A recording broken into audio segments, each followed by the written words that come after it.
చెట్టుకున్న ఉసిరికాయలు ఇప్పుడే కోసుకొచ్చాను తోటకెళ్ళి. ఈ కాడలు అవి ఉన్నాయి కదా కొట్టినప్పుడు,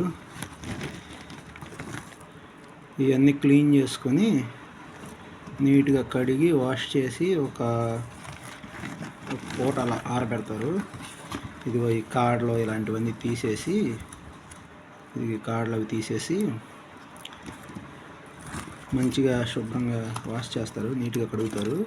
కడిగిన తర్వాత 1 గంట 2 గంటలు మంచి ఎండ ఉంటే ఆరబెడతారు. ఆరబెట్టిన తర్వాత పచ్చడికి రెడీ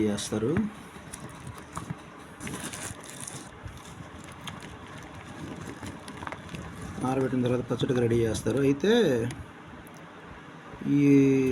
ఏం చేస్తారంటే పచ్చడి చేయడానికి వీటిని పచ్చికాయలని ఇలానే నూనెలో వేసి ఫ్రై చేస్తారు. నూనెలో వేసి వేపి తీస్తారనమాట.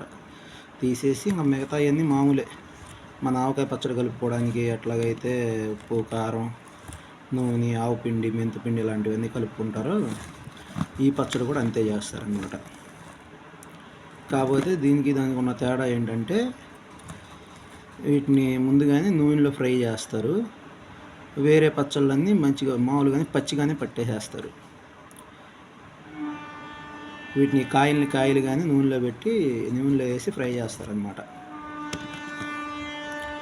ఇవి నాకు తెలిసి ఒక 3 మామిడికాయల దాకా అవుతాయి అనుకుంటా. దాన్ని బట్టి వీటికి ఏ మోతాదులో ఏమేమి వేసుకోవాలో దాన్ని బట్టి వేస్తారనమాట. ఈ కాయల్ని ముందు మానికలతో కొలుచుకొని వాటిని బట్టి వీటికి ఉప్పు, కారం, మెంతిపిండి, ఆవపిండి, నూనె అవన్నీ వేసుకుంటారనమాట.